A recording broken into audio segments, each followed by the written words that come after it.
Amém. Queria convidar-vos a abrir a palavra de Deus em São Lucas, capítulo 9, versículos 28 a 36. De alguma forma, o Espírito de Deus colocou esta mensagem no meu coração para transmitir esta manhã. Esperemos, eu creio que é a mensagem que Deus quer trazer aos nossos corações esta manhã e que assim possamos ser abençoados pela mesma. Este é um texto um bocadinho místico, parece assim coisas aqui que nós não entendemos muito bem, porque há áreas, nós não entendemos tudo, nem todas as coisas. E aqui, esta é praticamente uma visão. Há versões mais antigas que falam mesmo que é uma visão. Uma visão que eles tiveram, que este grupo de pessoas esteve num determinado lugar chamado Monte da Transfiguração. Jesus Cristo tinha feito um discurso, ele tinha pregado, não é? Ele tinha ensinado. Um pouquinho antes ele estava a falar que os discípulos devem carregar a cruz. Jesus estava a ensinar que ser cristão tem um preço, ser cristão obedece a alguns critérios. Ele estava a falar das exigências que são necessárias para nós seguirmos a Jesus Cristo, especialmente para sermos um discípulo de Jesus, não é? Qualquer um pode seguir Jesus, qualquer pessoa pode seguir Jesus, mas ser discípulo de Jesus já é um pouco mais exigente, não é? E então o Senhor estava a dizer, olha, se alguém quiser vir após mim, assim mesmo se negue, dia a dia toma a sua cruz e siga-me. Depois diz, quem quiser salvar a sua vida, perdê-la-á, e quem perder a vida por minha causa, esse a salvará. Depois diz que aproveita ao homem ganhar o mundo inteiro, se vier a perder-se ou a causar dano a si mesmo. Eu gosto mais da versão antiga. A versão antiga diz que vale ao homem ganhar o mundo inteiro se perder a sua alma. Ou que dará o homem em troca da sua alma. É assim que lá está escrito na versão antiga. Esta é uma versão mais moderna, não é? Mas eu gosto mais da antiga. Há coisas que eu gosto mais do que é moderno. Mas há outras que o que lá está atrás, talvez porque foi assim que eu decorei ou aprendi, não é? Gosto. Porque qualquer que de mim e das minhas palavras se envergonhar, dele se envergonhará o Filho do Homem quando vier na sua glória e na do Pai e dos santos anjos. Verdadeiramente vos digo, alguns já dos que aqui se encontram, que de maneira nenhuma passarão pela morte até que vejam o reino de Deus. E então vem aquilo que eu quero falar nesta manhã. Cerca de 8 dias depois de proferidas estas palavras, tomando consigo a Pedro, João e Tiago, subiu ao monte com o propósito de orar. E aconteceu que, enquanto ele orava, a aparência do seu rosto se transfigurou e suas vestes resplandeceram de brancura. Eis que 2 varões falavam com ele, Moisés e Elias, os quais apareceram em glória e falavam da sua partida, da partida de Jesus, que ele estava para cumprir em Jerusalém. Pedro e os seus companheiros achavam-se premidos de sono, mas conservando-se acordados, viram a sua glória e os 2 varões que com eles estavam. Ao se retirarem estes de Jesus, melhor lido, ao se retirarem estes de Jesus, disse-lhe Pedro, Mestre, bom é estarmos aqui. Então, façamos 3 tendas. Uma será tua, outra de Moisés e outra de Elias. Não sabendo, porém, o que dizia. Enquanto assim falava, veio uma nuvem e os envolveu. E encheram-se de medo ao entrarem na nuvem. E dela veio uma voz dizendo: este é o meu filho, o meu eleito, a ele ouvi. Depois daquela voz, achou-se Jesus sozinho. Eles calaram-se. E naqueles dias, a ninguém contaram coisa alguma do que tinham visto. Eu dá-me a impressão que eles não queriam falar uns com os outros sobre aquilo porque pensavam que tinham imaginado alguma coisa. Então, para não passarem por parvos ou malucos, cada um ficou caladinho e quietinho. Mas todos eles viram e ouviram a mesma coisa. Não foi nenhuma alucinação coletiva. Eu disse há pouco que parecia assim uma passagem mística, porque na palavra de Deus nós temos passagens destas. Parecem surreais, parecem questões, não é, que nós não estamos habituados. Queria pegar nesta passagem da Escritura e falar-vos sobre algumas coisinhas importantes sobre este acontecimento. Provavelmente eu vou adaptá-la e vou falar de um assunto que para mim é muito importante hoje. Eu quero falar-vos um pouquinho sobre aquilo que Jesus fez. Jesus era quem? O Filho de Deus. Jesus era Deus. E ele sentia necessidade, como diz a Escritura, de se apartar, de estar a sós. Neste lugar, eles foram para um monte, para o cimo do monte. O cimo do monte é espetacular. É muito simbólico na Bíblia o cimo do monte. Não é? O cimo do monte dá-nos a sensação de estarmos mais próximos de Deus. Não é verdade, aqui também podemos estar próximos de Deus. Mas o cimo do monte dá-nos esta sensação. Amém? Uma vez eu subi a um monte, estive 7 horas em oração. Oi, que magnífico, que tranquilo, que beleza, que maravilha. No cimo do monte, parecia que eu estava mais perto de Deus. E estes discípulos também o fizeram. E diz-nos a palavra de Deus que subiram com o propósito de orar. Eu quero que os irmãos saibam de uma coisa. Se você não colocar este propósito na sua vida, você não vai orar. A oração é algo que nós temos que colocar como propósito na nossa vida.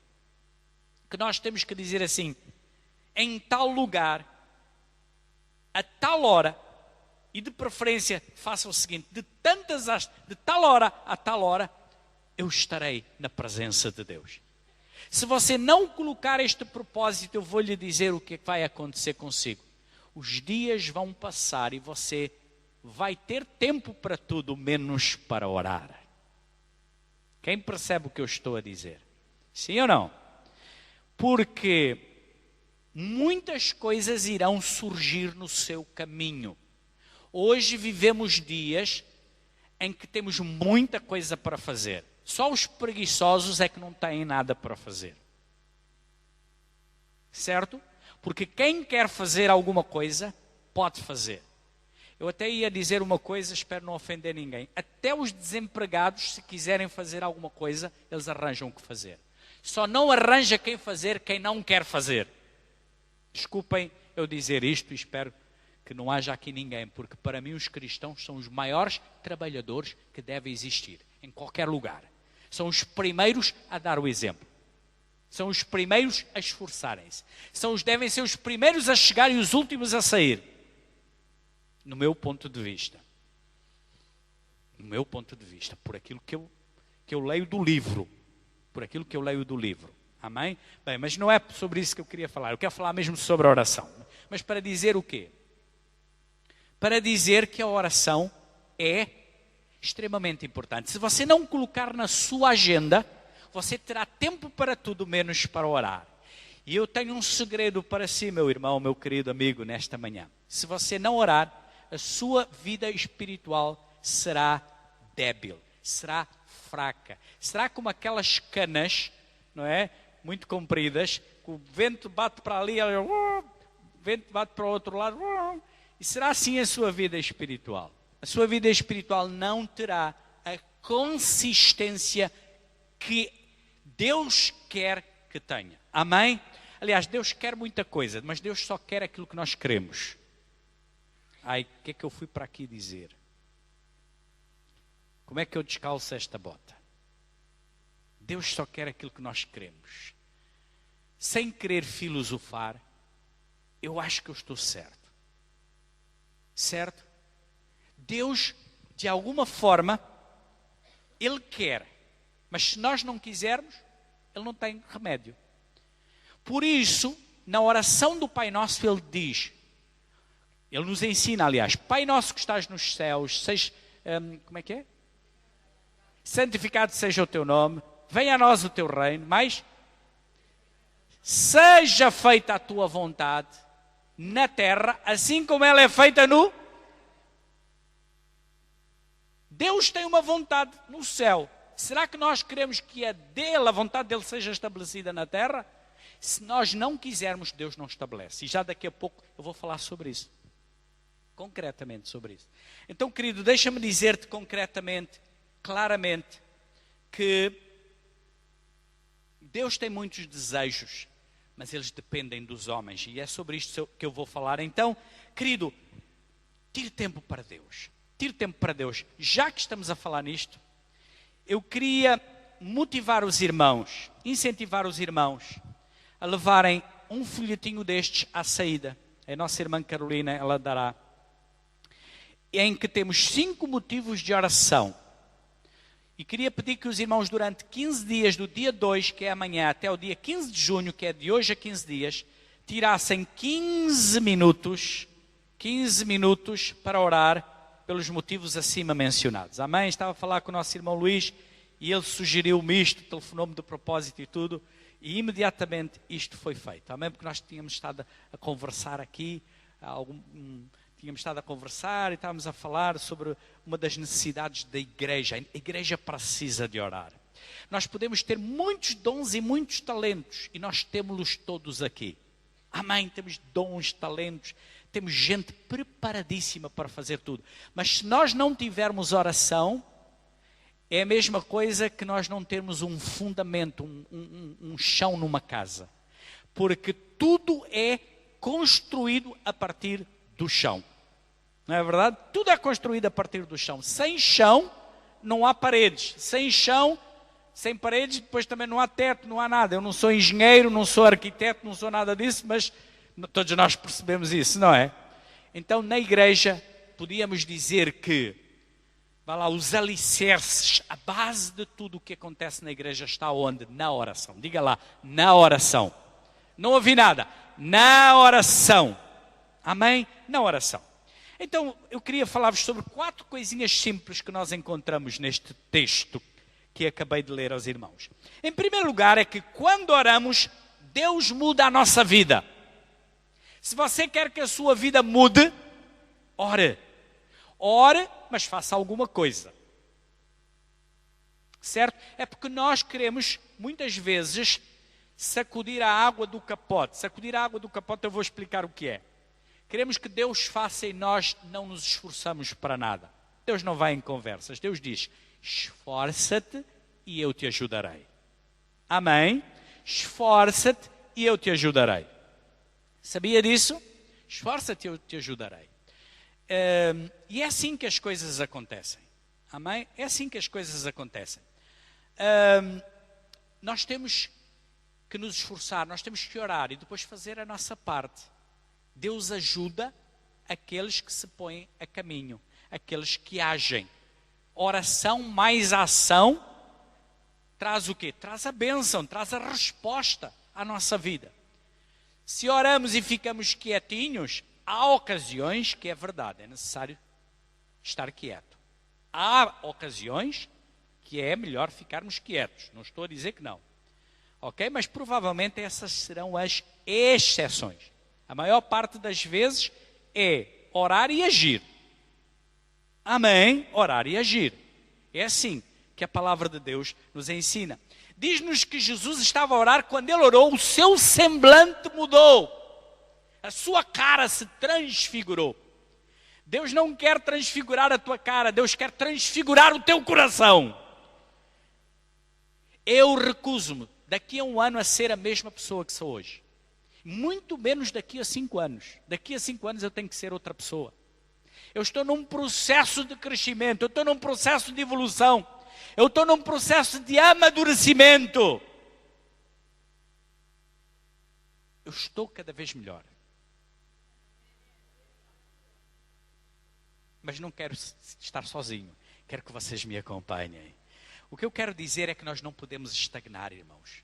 Não podemos estagnar como pessoas, não podemos estagnar intelectualmente, não podemos estagnar, ficar contentes conosco próprios, o nível onde estamos. Eu quero crescer como marido. E eu tenho crescido como marido. Amém, a minha esposa hoje não está cá, ela não estava bem, não tem passado bem. E ontem teve que entregar lá a dissertação do mestrado dela. Tem trabalhado imenso, das 5 da manhã, meia-noite. 5 da manhã, meia-noite. Muito trabalho. Ela é uma mulher espetacular. Podem acreditar. Espetacular. Não é? Eu costumo dizer que só há um defeito que eu encontro nela. Não encontro mais nenhum. Provavelmente tem, eu é que não o vejo. Mas só encontro um. Que é a nível de cumprimento das horas. Vamos sair às 8. É o meu problema, não é? Mas ela é uma mulher magnífica, uma mulher que ama a Deus, uma mulher espetacular na família, em tudo que ela faz, ela é um espetáculo. Uma mulher maravilhosa. Deus me deu, amém? Deus me deu e eu tenho cuidado dela. Mas ela, quando eu erro, ela não deixa passar. Não deixa passar. Aquilo tumba, toma. Mas com o objetivo de eu melhorar. E eu tenho. Ela diz mesmo que eu tenho melhorado muito. E olhem que eu já era bom.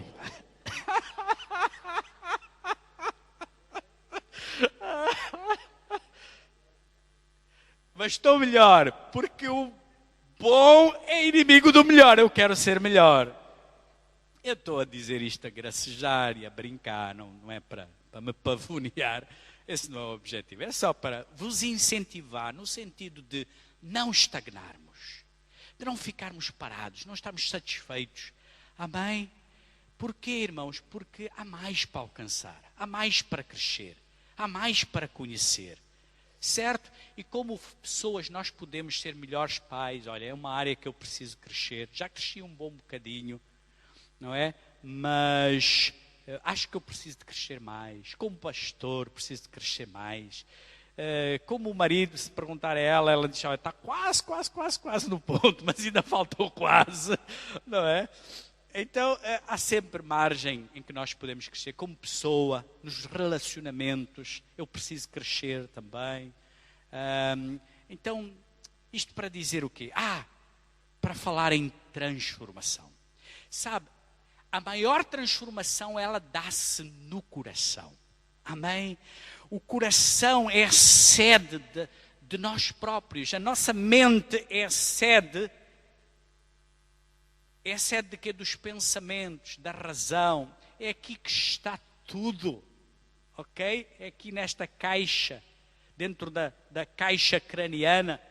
Nesta massa cinzenta e branca. É aqui que está tudo. Agora, no nosso espírito que tem comunhão com Deus, é a sede, é o nosso coração. É o nosso coração. E quando o nosso coração é transformado, a nossa mentalidade é transformada. A nossa maneira de pensar é transformada. As nossas atitudes e comportamentos são transformados. Coisas que não valorizávamos, passamos a valorizar. Coisas que não víamos, começamos a ver. Outras que eram muito importantes para nós, Os nossos olhos se abrem e dizem, poxa, eu dava tanto valor a isto, afinal isto não tem valor nenhum. E começamos, quando Deus transforma o nosso coração, quando nós temos um encontro com Deus, nós começamos a dar valor às coisas certas. Amém? Então, meu irmão, o que é que acontece quando nós oramos? Deus transforma a nossa vida. É a primeira coisa. Antes de Deus transformar os outros, Deus quer transformar-nos a nós. Segunda coisa, quando oramos, Deus revela os seus planos. Versículo 31 diz, eis que 2 varões falavam com ele, Moisés e Elias, os quais apareceram em glória e falavam da sua partida, que ele estava para cumprir em Jerusalém. Estava a falar do quê? Da crucificação. Aqui temos 3 personagens da história bíblica. Moisés, que representa a lei, Elias, que representa os profetas, e Jesus Cristo, que representa toda a graça de Deus. Amém? Representa a era da graça. Os outros representaram eras diferentes. Jesus representa a era da graça. A era da graça é conhecida como a era da porta aberta. Só não entra quem não quer. Só não entra quem está cego ou quem resiste. Porque enquanto a porta estiver aberta, o Senhor recebe todos.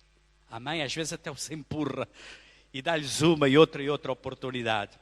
Quando nós oramos, Deus revela os seus planos.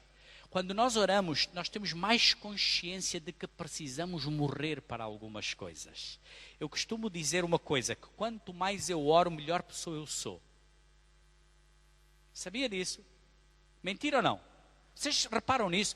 Quando nós estamos na presença de Deus, nós tratamos os outros com mais amor, com mais deferência, com mais carinho. Porquê? Porque na presença de Deus nós morremos um pouquinho.